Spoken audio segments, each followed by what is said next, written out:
መምህራን በእውቀት የታነጸ ሀገር ተረካቢ ትውልድን መፍጠር ታሳቢ ያደርገው በተለያዩ ሁኔታዎች ውስጥ ይተጋሉ። እነዚህ የእውቀት አባቶች የሆኑ የህብረተሰብ ክፍሎች የተከበረ ሙያ ባለቤት የሀገር ባለውለታም ጭምር ናቸው። አሁናዊም ሆነ መጻኢ የሀገር እጣ ፈንታ ላይ የመወሰን አቅም ያላቸው መምህራን መሰረታዊ ጥያቄዎች ያላቸው ሲሆን በተለይም በአዲስ አበባ ከተማ ደረጃ ከከተማዋ አስተዳደር ጋር በመመካከርና በመነጋገር በርካታ ጥያቄዎች ተፈተዋል፣ እየተፈቱም ይገኛሉ።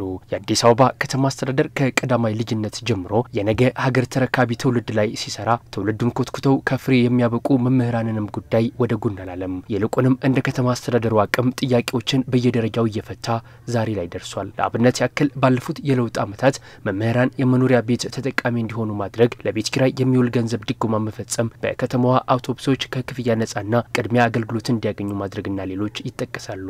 5000 ቤቶችን መምህሩ ባለቤት ይሁን ብለው በከፍተኛ የመንግስት ድጎማ እናንተ ላይ እዳው እንዳይበዛ ከከተማው በጀት ላይ መድበን ቤት ባለቤት መምህራኖች የቤቱ ባለቤት እንዲሆኑ ያደረግነው 2014 ዓመተ ምህረት ነው።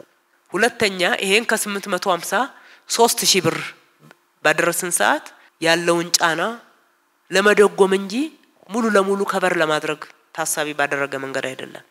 ትራንስፖርት በነፃ አገኙ። የከተማው አውቶቡስ ከመምህር በላይ ማን ነው ሰርቭ የሚያደርገው?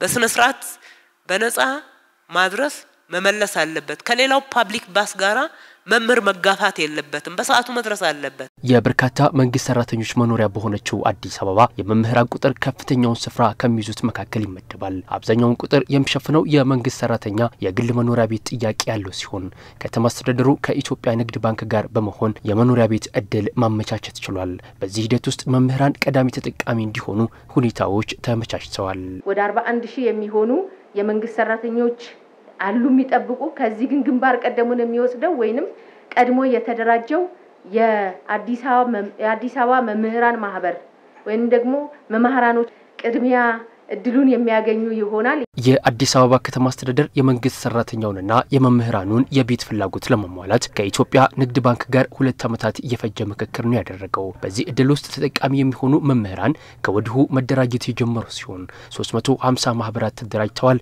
9000 ገደማ የሚሆኑ መምህራን ወደ ቁጠባ ስርዓት ገብተዋል። መቆጠብ ለሚከብዳቸው ደግሞ ኪራይ ቤቶች የማዘጋጀት ስራዎች ተጀምረዋል። ከተማ አስተዳደሩ በልዩ ሁኔታ የመጀመሪያው ተደራጅተው የቤት ባለቤት ይሁኑ ብሎ የወሰነው እኮ ለመምህራን ነው። ወደ 350 ማህበር ተደራጅታቸዋል። ወደ 9000 የሚደርሰው ወደ ቁጠባ ስርዓት ገብቷል። መቆጠብ አልችልም በዚህ መደራጀት ሳያስከደኝም ያለ ደግሞ እንዳላችሁት ክራይ እናዘጋጃለን፣ እንሰራለን። ትልቁ ሪሶርስ የከተማው ሀብት እኮ መሬት ነው። መሬትን አቀረበ ከንግድ ባንክ ጋራ ኦልሞስት 2 ዓመት የፈጀ ኔጎሺዬሽን ነው ስናካሄድ የቆየነው። ከዛው ውስጥ ወደ 120 ቢሊዮን ብር የሚሆን ቤት እንዲገነባላችሁ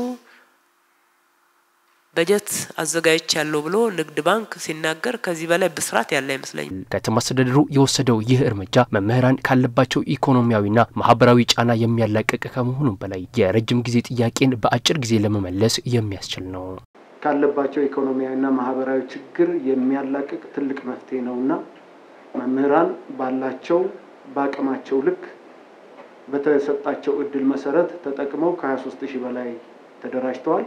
የአዲስ አበባ ከተማ አስተዳደር ለመምህራን ያለውን ቀናኢ አመለካከት የገለጸው ከቤትና ትራንስፖርት ጋር የተያያዙ ችግሮችን በመፍታትና ለመፍታት በመሞከር ብቻ አይደለም። ይልቁንም ሌሎች የመምህራንን ማህበራዊ ችግር ሊፈቱ የሚችሉ ሐሳቦችንና ተግባራትን እየደገፈ ይገኛል። ለአብነት ያክል በኢትዮጵያ መምህራን ማህበር በኩል እንቅስቃሴው የተጀመረው መምህራን በነጻ የሚታከሙበት ሆስፒታል ግንባታ ይጠቀሳል። ከዚህ አንጻር ከተማ አስተዳደሩ ሆስፒታሉ የሚገነባበትን ስፍራ ከማዘጋጀት ጀምሮ ሌሎች በርካታ ድጋፎችን በማድረግ ለሆስፒታሉ እውን መሆን የአንበሳውን ድርሻ እየተወጣ ይገኛል። የመምህራን ሆስፒታል እና ለኮመርሻል ገቢ ማስገኛ ቦታ ያስፈልገናል ህንጻን ገንባ ስትሉ መምህራን ማህበር መጡ፣ ተነጋገር፣ በሚቀጥለው ውሳኔን ያስተላለፍነው።